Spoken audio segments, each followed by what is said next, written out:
قال وزير الخارجية الفرنسي جون نويل باغو إن فرنسا سترد على الفور وبطريقة قوية ومتناسبة على قرار الجزائر غير المبرر وفق تعبيره بطرد 15 موظفا فرنسيا. تقول الجزائر إنه تم تعيينهم في ظروف مخالفة للإجراءات المعمول بها.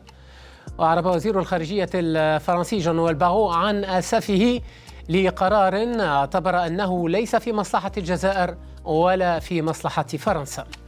السلام عليكم ومرحبا بكم في هذا الفيديو الجديد. أصدقاء ديالي، أزمة خطيرة بدأت بين الجزائر وفرنسا. الجزائر هي اللي اختارت هذه الازمه وفرنسا غادا تمرمدهم تمرميده خايبه.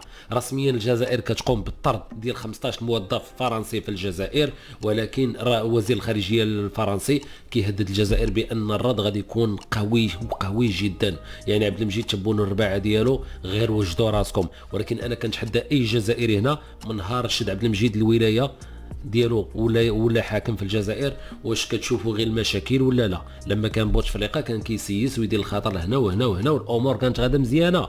دابا المشاكل في مالي والمشاكل في ليبيا والمشاكل مع المغرب والمشاكل مع فرنسا وباقي العطي يعطي. الاخوان ديالي غادي نخليكم تشوفوا على قناه عربيه وشنو قال الاعلام الفرنسي في هذه القضيه. نتوما شوفوا وحكموا وعطونا الاراء ديالكم من خلال التعليقات. كنشكر كل واحد فيكم شجعنا بلايك وواحد تعليق محفز كيف ديما، وندوزو نشوفوا الفيديو ونتلاقاو في نهايته.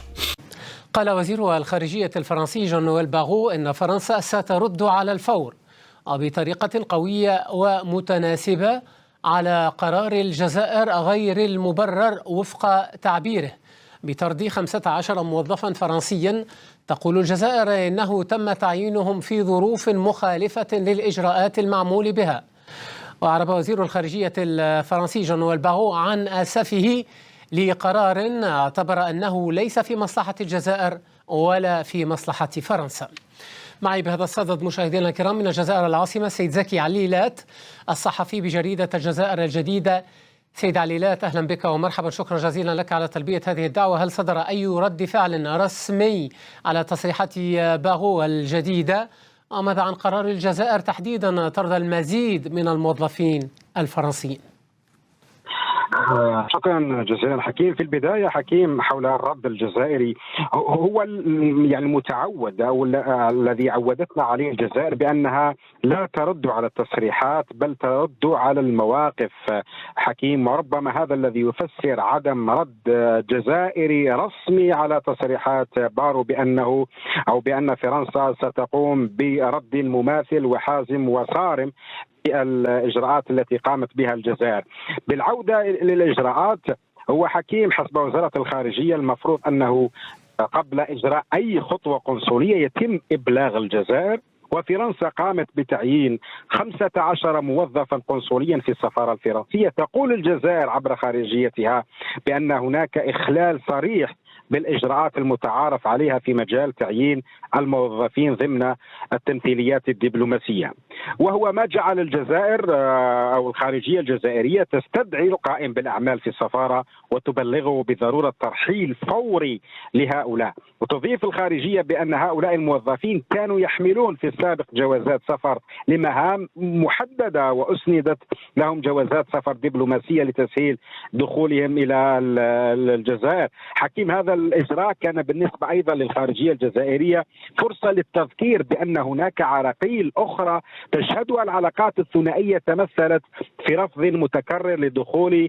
حاملي جوازات السفر الدبلوماسية الجزائرية للتراب الفرنسي، وأيضا تعطيل إجراءات اعتماد قنصلين عامين جزائريين و7 قناصل ما زالوا ينتظرون منذ 5 أشهر كاملة من أجل اعتمادهم بشكل رسمي حكيم. هذا ما في الأمر. وأنا أشكرك جزيلا الشكر على هذه المداخلة السيد زكي عليلات الصحفي بجريدة الجزائر. التقاء ديالي كما شفتوا معنا القضية حامضة عند الجزائر، الله يدير شي تاويل ديال الخير مع عبد المجيد.